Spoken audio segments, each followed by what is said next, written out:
Hello students, myself Neeru Gupta, Associate Professor, Department of Chemistry, Government MS College Bikaner. आज हम BSc part third first paper inorganic chemistry की first unit के first chapter का जो topic consider करेंगे, जिसके बारे में हम बात करेंगे, वो है limitations of CFT and comparison with VBT. CFT यानी क्रिस्टल क्षेत्र सिद्धांत की सीमाएं और उसका संयोजकता बंध सिद्धांत के साथ तुलना किस तरह से की जाती है, ये हमारे आज के टॉपिक की मुख्य बिंदु होंगे। सबसे पहले हम बात करते हैं लिमिटेशंस ऑफ सीएफटी यानी क्रिस्टल क्षेत्र सिद्धांत की सीमाएं। The main limitations of CFT are, कुछ मुख्य सीमाएं जिनके बारे में हम बात करने जा रहे हैं, उसमें पहली है it does not take into account the partial covalent character of metal ligand bond। CFT के द्वारा हम धातु और लिगेंड के बीच बनने वाले बंध में उसका पार्शियल कोवलेंट कैरेक्टर यानी कि आंशिक सहसंयोजक गुण CFT के आधार पर नहीं समझा सकते। Second, it does not explain the relative strength of ligands. ये थ्योरी लिगेंड्स की आपेक्षिक सामर्थ्य को नहीं समझा सकती। For example, it gives no explanation as to why neutral water appears as a stronger ligand in spectrochemical series than negatively charged hydroxide ion। Spectrochemical series की हमने इससे पिछले लेक्चर में बात की थी। उसके अंदर वीक से स्ट्रॉन्ग लिगेंड की तरफ एक सीरीज़ हमें जो मिलती है स्ट्रेंथ के अकॉर्डिंग, उसमें वाटर और OH आयन की अगर हम रिलेटिव स्ट्रेंथ की बात करें तो CFT के आधार पर यह समझाना संभव नहीं हुआ कि जो न्यूट्रल वाटर है वो स्पेक्ट्रोकेमिकल सीरीज़ में हाइड्रोक्साइड आयन से पहले कैसे आ सकता है या उससे ज़्यादा स्ट्रॉन्ग कैसे हो सकता है। तीसरी इसकी सीमा जो हम पढ़ने जा रहे हैं वो है it does not consider the multiple bonding between metal ion and the ligands. ये थ्योरी मेटल आयन यानी कि धातु और लिगेंड के बीच बहुबंध को समझाने में असफल रही। Therefore it does not explain the formation of pi bonding in complexes, और इसलिए इसके आधार पर कॉम्प्लेक्सेस में पाई बंधन को समझाना संभव नहीं हुआ। Fourth limitation, it consider only d orbitals of metal ion and does not consider at all the other metal orbitals such as s, px, py and pz orbital and the ligands pi orbital. ये theory सिर्फ metal के d orbitals की ही बात करती है। Metal के जो दूसरे ऑर्बिटल्स हैं जैसे s ऑर्बिटल या px, py, pz ऑर्बिटल या इसके अलावा लिगेंड के पाई ऑर्बिटल्स के बारे में इस थ्योरी में कोई कंसिडरेशन नहीं किया गया है। आखिरी और सबसे इम्पॉर्टेंट सीमा इसकी जो लिमिटेशन है, it does not explain the charge transfer bond. इस सिद्धांत के आधार पर आवेश स्थानांतरण बंध को नहीं समझाया जा सका। तो ये जो 5 लिमिटेशंस इसकी मुख्य रूप से CFT की मानी जाती हैं, उसके आधार पर हम ये कह सकते हैं कि CFT हालांकि एक बहुत अच्छा सिद्धांत था जिससे metal ligand bonding transition metal ions में समझाई जा सकी, लेकिन उसके इतना होने के बावजूद भी उसकी कुछ सीमाएं रहीं और वो सीमाएं हमने अभी आपके समक्ष रखी हैं। अब हमारी इसी टॉपिक में जो अगली हेडिंग है वो है कंपैरिजन या तुलना CFT एंड VBT यानी क्रिस्टल क्षेत्र सिद्धांत और संयोजकता बंध सिद्धांत के बीच क्या तुलना की गई, उसके बारे में हम बात करते हैं।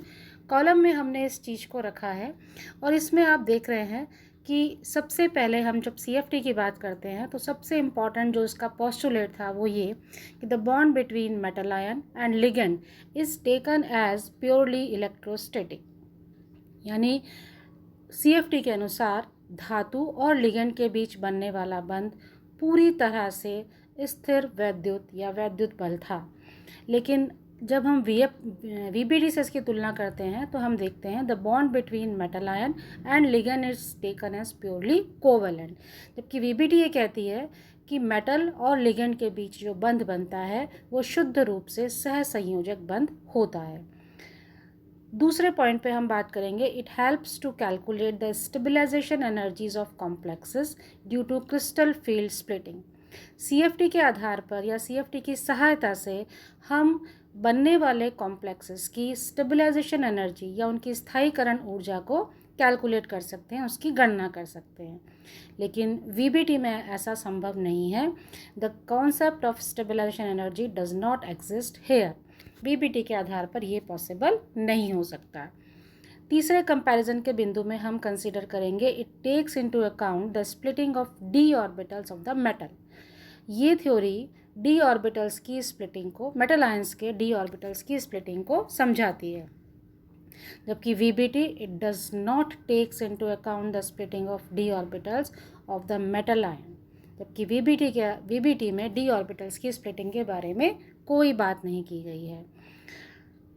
चौथे बिंदु पर, it explains satisfactorily the colour of complexes. CFT के आधार पर कॉम्प्लेक्सेस या संकुल के रंगों को समझाया जा सकता है, जबकि VBT does not consider the concept of colour complexes.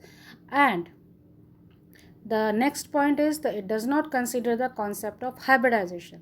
CFT में हाइब्रिडाइजेशन या संकरण का कोई कॉन्सेप्ट नहीं है, जबकि VBT कंसीडर करती है कॉन्सेप्ट ऑफ हाइब्रिडाइजेशन को।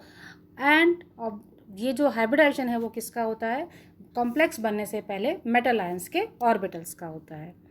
इसके बाद हम जो बात करेंगे, it explains the effect of distortion in regular geometry on molecules, for example tetragonal geometry. CFT regular geometry या एक नियमित जो ज्यामिति होती है उससे डिस्टॉर्शन को एक्सप्लेन करती है। जैसे हमने पढ़ा था कि एक ऑक्टाहेड्रन एक टेट्रागोनल ज्योमेट्री में कैसे कन्वर्ट हो सकता है डिस्टॉर्शन से, जबकि वैलेंस बॉन्ड थ्योरी में इस तरह का कोई डिस्टॉर्शन एक्सप्लेनेशन नहीं दिया गया है। CFT के आधार पर it predicts theoretically the magnetic property of complexes and predicts the variation in magnetic moments with temperature for complexes where delta value is close to pairing energy.